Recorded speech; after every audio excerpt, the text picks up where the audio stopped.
আসসালামু আলাইকুম। Mastering motion graphics with after ইফেক্টের আজকে আমি আপনাদেরকে কিভাবে টেমপ্লেট দিয়ে লোগো অ্যানিমেশন করা যায় সেটা আমি দেখাচ্ছি। তো চলেন শুরু করা যাক।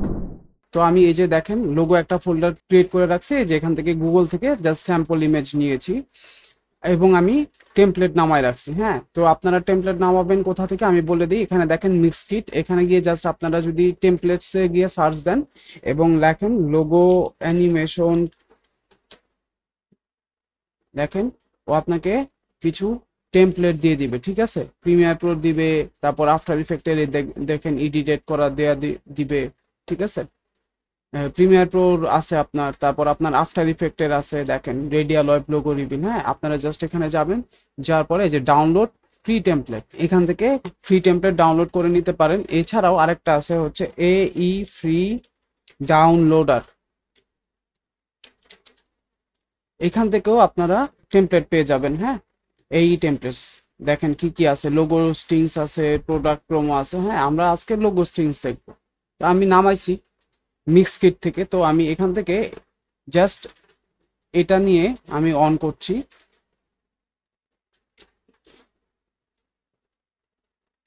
দেখেন আমরা একটু প্লে করে নেই, আমি এটাকে কোয়ার্টারে দিলাম যাতে আমার রেজুলেশনটা আমি একটু দেখতে পারি। এই দেখেন, ঠিক আছে, লোগো রিভিল হয়েছে। লোগো কিন্তু মাত্র 6 সেকেন্ডেরই হয়। তো আমি কি করব দেখেন, মেইনে প্রথমে আমি এখানে ডাবল ক্লিক করে ডেস্কটপে যাব, এখান থেকে আমি লোগোতে চলে যাব। লোগো, এখান থেকে আমি এই লোগোটা নিয়ে নিলাম। ঠিক আছে, নিয়ে রাখলাম আর কি। এটা রিনেম দিয়ে দেই যে লোগো স্যাম্পল। কিভাবে রিনেম করতে হয়, জাস্ট ইন্টার ক্লিক করে আপনি এটা করতে পারেন। জাস্ট দেখেন, ধরে ইন্টার ক্লিক করলে যে এখন রিনেম করে নেবেন। ঠিক আছে, তো আমি দেখেন এখানে মেইন আছে, এখানে ক্লিক করলাম। মেইন যাওয়ার পরে এখানে দেখেন লোগো হেয়ার, এখানে জাস্ট আপনার এই যে লোগো এআই আছে, জাস্ট আমি এখানে এআই এর জায়গায় আমি এখানে এই লোগোটা বসাইলাম এবং এটার আইটা অফ করে দিলাম। যেহেতু আমার মেইন সার্কেলটা হচ্ছে, আমি দেখাই, লোগোটা কিন্তু নর্মালি এরকম, বাট ওরা একটা সার্কেল দিয়ে রাখছে। আপনি চাইলে সার্কেল রাখতে পারেন, আবার নাও রাখতে পারেন। তো আমি সার্কেলটা রেখেই দিই, একদম বরাবর জায়গায় আছে। এখন আমি যদি চললে যাই, দেখেন আমার লোগো রিভিল হয়েছে, যেটা আমি চাচ্ছিলাম। ঠিক আছে, আর যদি আপনি সার্কেলটা না চান তাহলে দেখেন এই যে,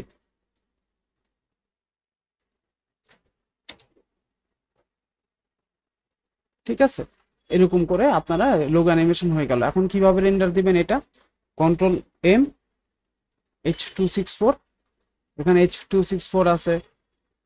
ঠিক আছে, জাস্ট ক্লিক করে ডেস্কটপে যেয়ে সেই লোগো, যে এখানে আমি এটাতে সুইং কালার যেটা এটাতে রাখলাম, এখানে আমি রেন্ডার দিয়ে দিলাম। এই যে রেন্ডার, আপনারা চাইলে আপনাদের পছন্দ মতো এই মিক্স কিট থেকেই আপনারা কিন্তু সাউন্ড নিয়ে নিতে পারবেন। ঠিক আছে, এখানে কিন্তু এই যে অডিও ভিজুয়ালাইজার আছে, সাউন্ড আছে, এই যে মিউজিক আছে, সাউন্ড ইফেক্টস আছে। হ্যাঁ, অনেক কিছু আছে এখানে, কিছু ফ্রি আছে আর কিছু আছে ইনভার্টো এলিমেন্টস, যেটা কিনে নিতে হয় ইনভার্টোর সাথে ডাইরেক্ট কানেক্টেড ফ্রি গুলা।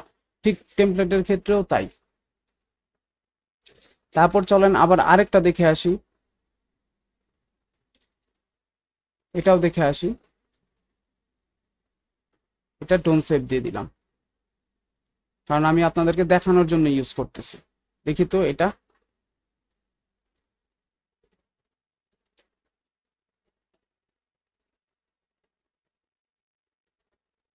ঠিক আছে, এটা একটা গ্লো লোগো। ঠিক আছে,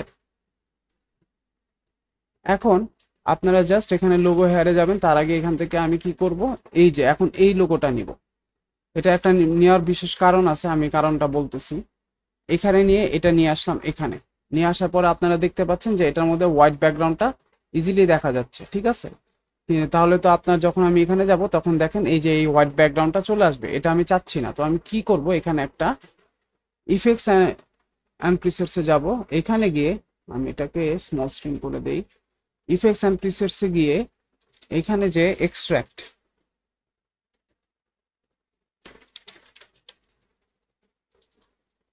করে জাস্ট এখানে দেখেন হোয়াইট পয়েন্টটাকে কমাই দিব।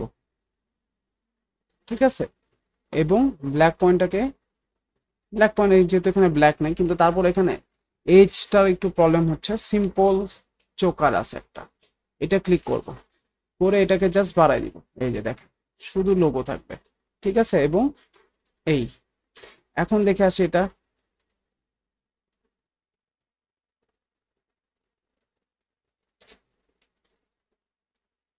ঠিক আছে। দেখেন যেহেতু আমার ব্যাকগ্রাউন্ডে একটু ব্লুইশ আছে, তো আমার এই ব্যাকগ্রাউন্ডের সাথে যাচ্ছে না। তো যেহেতু ওরা কিন্তু দেখেন কন্ট্রাস্টটা ঠিক রাখার জন্য মিক্স কিট এটাকে, এই লোগোটাকে হোয়াইট কালার ইউজ করছিল। তো আমি এটাকে কি করব, কিভাবে হোয়াইট কালার করব? তো এটা করার জন্য আমার কি করতে হবে, এই যে লোগোটাকে ধরবো, এটার ইফেক্টস অ্যান্ড প্রিসেট কন্ট্রোলসে যাব, ইফেক্টস কন্ট্রোলসে যাব, যাওয়ার পরে এখানে ফিল দিয়ে ওকে, এবং এটার কালারটা আমি হোয়াইট করে দিলাম, ঠিক আছে। এখন দেখি, এই যে এখন দেখতে ভালো লাগতেছে। আপনারা এইভাবে করে কিন্তু আপনাদের ক্লায়েন্টের, অনেক ক্লায়েন্ট আছে আপনার ফ্রিল্যান্স মার্কেটে যারা টেমপ্লেট এডিট চায় বা টেমপ্লেট লোগো অ্যানিমেশন চায়, তো আপনারা এভাবে করে কাজ করে দিতে পারবেন। তো আমি এটাকেও রেন্ডার দিয়ে দিচ্ছি, কন্ট্রোল M, H264, ঠিক আছে। পার্টিকেল যেহেতু এখানে দিয়ে দিই রেন্ডার মিক্সে, রেন্ডার। এখন এটা রেন্ডার হয়ে গেছে, তো দেখে আসি কি রেন্ডার হলো। এই যে দেখেন, ঠিক আছে। আপনারা কিন্তু সুন্দর করে সাউন্ড বসায় নিতে পারবেন। এটাও দেখি, আগেরটাও দেখি। এই যে দেখছেন আমাদের লোগো অ্যানিমেশন কিন্তু হয়ে গেছে। এইভাবে এটাকে বলা হয় টেমপ্লেট এডিট।